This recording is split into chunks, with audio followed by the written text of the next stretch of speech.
स्वागत है आप सभी को उसामा के एपिसोड नंबर 6 में। एपिसोड की स्टार्टिंग में हम देखते हैं प्रेसिडेंट सीडा के साथ बदतमीजी करने की वजह से मारू उसके ऊपर सारा वाइन गिरा देता है। ये देखकर सभी काफी ज्यादा हैरान हो जाते हैं। प्रेसिडेंट इस पर काफी गुस्सा हो जाता है और उन सभी से बदतमीजी से बातें करने लगता है। इस पर तेत्सुई को काफी गुस्सा हो जाता है और उसे मारने वाला होता है। तभी सीडा तेत्सुई को कहती है प्लीज ऐसा मत करो। तभी मारू आकर तेत्सुई को रोक देता है। तेत्सुई को मारू को कहता है मुझे छोड़ दो, मैं इस कमीने को अपने दोस्तों की मजाक उड़ाने नहीं दूंगा। देन प्रेसिडेंट फोन में बात करते हुए किसी को कहता है जल्दी से पुलिस को बुलाओ, कुछ छोटे गुंडे मेरे पर हमला कर दिए हैं। पर फोन में वो पर्सन प्रेसिडेंट को ही अपने पास बुलाने लगता है। प्रेसिडेंट जाते जाते उन सभी को कहता है तुम सभी यहीं पर रहना। उसके जाने के बाद मारू काफी घबरा जाता है कि अब हम क्या करेंगे। तेत्सुई को कहता है मैंने उसे कोई भी चोट नहीं पहुंचाई, हम सभी को बस ये गवाही देनी है कि कुछ भी नहीं हुआ। मारू कहता है पर मैंने तो उसके ऊपर वाइन गिरा दी थी। इस पर तेत्सुई को कहता है बस इतना कहना कि उस गधे का पैर फिसला और सारा वाइन उसके ऊपर गिर गया। मारू कहता है हाँ ये एक अच्छा आइडिया है। इस पर काची कहती है हाँ मैं भी इसी तरह ही गवाही दूंगी। और मोमो भी कहती है मैं भी तुम्हारे साथ हूँ। पर सीडा इस पर मना करती है और कहती है हमें इस पर झूठ नहीं कहना चाहिए। और मारू से कहते हैं शो बिजनेस में वापस जाने के बारे में तुम्हारा क्या ख्याल है। मारू कहता है अब ये बहुत मुश्किल है और वो प्रेसिडेंट जरूर हमारे बारे में झूठी बातें फैलाएगा जिससे दूसरे एजेंसी भी मुझे लेने से हिचकिचाएंगे। तभी प्रेसिडेंट उस पर्सन के साथ यहाँ पर आ जाता है। वो बंदा मारू को देखकर कहता है तुम सच में बहुत बड़े हो गए हो मारू, क्या तुम्हें मैं याद हूँ? मैं काची सोइशिरो हूँ, कजुका फार्मास्यूटिकल्स है, या तुम मुझे सीरो के पापा के रूप में बेहतर याद रखे होगे। मारू इस पर समझ जाता है कि ये काची के पापा हैं और वो उनसे कहता है आपसे फिर से मिलकर खुशी हुई। तभी काची अपने पापा से कहती है तो क्या आप ही वो स्पॉन्सर है जो कि मारू से कमर्शियल बनाना चाहते हैं? तभी उसके पापा उसे देखकर कहते हैं तो सीरो तुम भी यहाँ पर हो और बाकी सब भी। देन वो उन सभी से कहते हैं क्या तुम सभी मुझे समझाओगे कि यहाँ पर क्या हुआ? देन हम कुछ समय के बाद का सीन देखते हैं। यहाँ पर जो कुछ भी हुआ सभी इसके बारे में काची के पापा को बता देते हैं। यहाँ पर सीडा कहते हैं मारू ने जो कुछ भी किया वो सब मेरी वजह से किया, इसलिए ये सब मेरी गलती है। काची के पापा कहते हैं मैं तुम्हारी बातें समझ सकता हूँ पर असल मुद्दा वो नहीं है। तभी काची भी मारू के सपोर्ट में ही बात करती है और कहती है मारू ने जो कुछ भी किया वो ठीक किया। कौन कहता है कि किसी को सिर्फ फिजिकली ही चोट पहुंचाया जा सकता है? प्रेसिडेंट अपने कड़वे बातों से पहले हमें चोट पहुंचाया, मारू तो सिर्फ हमारा रक्षा करने की कोशिश कर रहा था। तभी मोमो कहते मैं चाहूंगा कि इस मसले का शांतिपूर्ण ढंग से समाधान हो। तभी प्रेसिडेंट कहता है मैं यहाँ पर विक्टिम हूँ, तुम ऐसे ही शांति से इस मसले को कैसे निपटा सकते हो? इस पर तेत्सुई को फिर से प्रेसिडेंट के ऊपर गुस्सा हो जाता है लेकिन मारू तभी उसे रोक देता है। तभी मोमो कहती है तो फिर क्यों नहीं हमें कमर्शियल कॉन्टेस्ट करते हैं? देन वो प्रेसिडेंट को कहती है अगर आप पुलिस को इस मसले में शामिल करते हैं तो मारू तुम्हारी एजेंसी में कभी भी ज्वाइन नहीं होगा, जिससे तुम्हें कोई भी फायदा नहीं होने वाला। इसलिए मेरी सुझाव ये है कि हमें कॉमर्शियल कॉन्टेस्ट करेंगे। अगर तुम जीते हो तो मारू तुम्हारी एजेंसी में ज्वाइन हो जाएगा और तुम उससे जो चाहो वो करवा सकते हो। पर अगर मारू जीता है तो तुम पुलिस रिपोर्ट दर्ज नहीं करोगे और भले ही वो किसी दूसरे एजेंसी में ज्वाइन होने की कोशिश ही क्यों ना करे, तुम उसके डिसीजन में बिल्कुल भी इंटरफेयर नहीं करोगे। प्रेसिडेंट इस बात के ऊपर राजी हो जाता है। देन मोमो काची के पापा से पूछती है कि आपको तो इसमें कोई दिक्कत नहीं है अगर आपके कॉमर्शियल के लिए दो प्रपोजल्स हो, एक एजेंसी की तरफ से बना हुआ और एक मारू की तरफ से बना हुआ। जिस पर काची के पापा मान जाते हैं और कहते हैं मुझे इससे कोई दिक्कत नहीं है। देन वो मारू से पूछती है क्या तुम इसके लिए राजी हो? जिस पर मारू हाँ कहता है। आगे मोमो कहती है हम कमर्शियल को एक स्पेशल साइट के ऊपर अपलोड करेंगे और व्यूअर्स उनके ऊपर वोट करेंगे और जिस भी कमर्शियल के ऊपर ज्यादा वोट आएगा वो जीत जाएगा। तभी सीडा कहती है मारू ये अकेला नहीं कर सकता।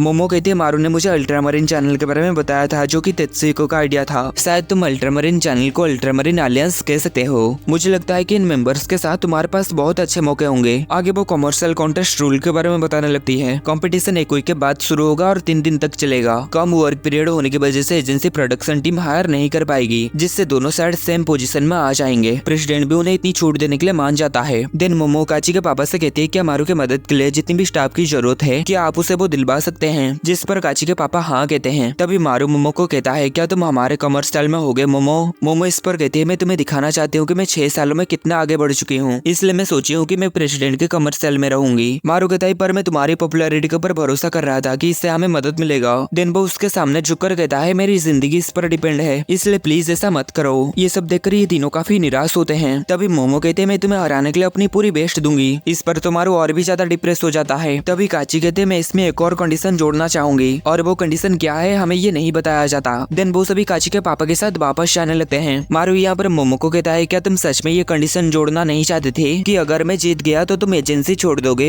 और तुमने मुझे पहले भी तुम्हें बचाने के लिए कहा था, तुम्हारा मतलब उस प्रेसिडेंट के बारे में था है ना? मोमो कहते इसके बारे में बताने के लिए शुक्रिया, मैं बाद में वो कंडीशन सीक्रेटली जोड़ दूंगी। नेक्स्ट टाइम अगले दिन का सीन देखते हैं। यहाँ पर इन लोगों की एंटरटेनमेंट क्लब की पहली मीटिंग चल रही होती है। कमर्शियल कंपटीशन के लिए इन्हें इस ड्रिंक की प्रमोशन करना है। तेत्सुई को कहता है ये एक स्पोर्ट्स ड्रिंक है जिसे फ्यूचर में रिलीज किया जाएगा। काची के पापा ने बोले हैं कि ये ड्रिंक्स को वो यंग लोगों को बेचना चाहते हैं, तो तो हमें भी इस ड्रिंक की प्रमोशन को कुछ इस तरीके से करना चाहिए जिससे ये यंग लोगों को ज्यादा पसंद आए। काची यहाँ पर कहती है अगर हम अपने प्लान को अच्छे से एग्जीक्यूट करेंगे तो हम जरूर जीतेंगे। नेक्स्ट हमें मोमो के बारे में बताया जाता है। मोमो को सभी से नफरत थी सिवाय अपने बड़ी बहन को छोड़ के। उसकी बड़ी बहन उससे प्रॉमिस की हुई है कि वो उसकी रक्षा करेगी। उसकी बड़ी बहन मिडिल स्कूल पूरा करने के बाद वो दोनों घर से भाग गए। अच्छे ग्रेड आने के बावजूद उसकी बहन कॉलेज नहीं गई। मोमो की बड़ी बहन बहुत मेहनत करके उसे पाली, पर मोमो को इससे नफरत थी। उसे दुनिया की हर वो चीज से नफरत थी जो उसकी बड़ी बहन को तकलीफ देती थी। मोमो कहते मुझे खुद से नफरत होने लगी कि मैं कितनी कमजोर हूँ, मेरी वजह से मेरी बड़ी बहन आगे नहीं बढ़ पा रही है। मोमो आगे कहती है एक दिन हमारे एजेंसी के प्रेसिडेंट नीना हार्डी ने मुझे बुलाए। मैं इस उम्मीद में एजेंसी में शामिल हुई कि इससे चीजें बेहतर होगी, कम से कम मेरी बहन के लिए तो चीजें थोड़ा सा आसान हो जाएगा। वहाँ पर मेरी मुलाकात मारू सुहारू से हुई। तभी हमें पास्ट का सीन दिखाया जाता है जहाँ पर मारू मोमो से कहता है तुम हमेशा इतनी डरपोक दिखती हो, क्या ऐसे जीना मजेदार है? मोमो कहते मैं तुम्हारी जैसी नहीं हूँ, मेरी किस्मत तुम्हारे तरह अच्छा नहीं है। मैं कुछ भी क्यों ना कर लूं पर मैं तुम जैसा अच्छा नहीं बन सकती। मारू इस पर उसे समझाने लगता है और कहता है क्या ये वाकई बेकार है? क्या तुम श्योर हो? जबकि तुमने तो अभी तक इसमें अपनी पूरी ताकत भी नहीं लगाई है। क्या तुम्हें नहीं लगता तुम्हें इसका पछतावा होगा? मोमो कहते तुम्हें मुझे ये कहने की जरूरत नहीं, पर तभी मारू अपने सर से उसके सर में मारता है और कहता है अपनी पूरी ताकत लगा दो, तुम्हारे पास टैलेंट है। इसके अलावा तुम मुझसे ज्यादा स्मार्ट भी हो, पर एक्टिंग में तुम मुझसे आगे नहीं जा सकते, इसलिए अपने आप को ग्रो करो। मोमो कहते मैं समझ गई, मैं अपनी बेस्ट दूंगी, मैं तुम तक पहुंचने के लिए कड़ी मेहनत करूंगी। तो क्या तब तक तुम मेरी इंतजार करोगे? जिस पर मारू कहता है हाँ जरूर। पर हम देखते हैं एक दिन मारू एक्टिंग छोड़ देता है। मोमो पीछे से कहती है तुम्हारी एक्टिंग बहुत ही अमेजिंग है, तुम ऐसे ही इसे नहीं छोड़ सकते। पर मारू नहीं सुनता और मोमो यहाँ पर रोते हुए उसे पुकारती रह जाती है। इसके बाद से मोमो अकेली हो गई और वो अभी तक भी इस गहरे डार्कनेस से निकल नहीं पाई है। दिन यहाँ पर प्रेजेंट में मारू की बड़ी बहन घर आती है और कहती है मैं काम से खाना लेकर आई हुई हूँ, चलो साथ मिलकर खाते हैं। मारू उससे कहती है तुम्हें अपनी कॉलेज लाइफ एंजॉय करनी चाहिए। उसकी बड़ी बहन कहती है ये मेरे लिए काफी है कि तुम मेरी ट्यूशन फीस भरने में मेरी मदद कर रही हो। दिन वो आगे कहती है आज कॉमर्शियल कंपटीशन है ना, तुमने मुझसे कहा था कि मैं तुम्हारा कमर्शियल ना देखूं, पर मैंने देख लिया इसलिए माफ करना। मोमो कहती है तुम्हें ये नहीं देखना चाहिए था, ये बहुत शर्मनाक है। पर उसकी बड़ी बहन कहती है मुझे ये पसंद आया। आगे वो कहती है चलो मारू का कमर्शियल देते हैं, पर तभी मोमो उसे रोक देती है। उसकी बड़ी बहन कहती है क्या हुआ? इस पर मोमो पहले एक गहरी सांस लेती है, देन कहती है मैं ठीक हूँ, आगे बढ़ो और प्ले करो। देन उसकी बड़ी बहन मारू की कमर्शियल को प्ले करती है।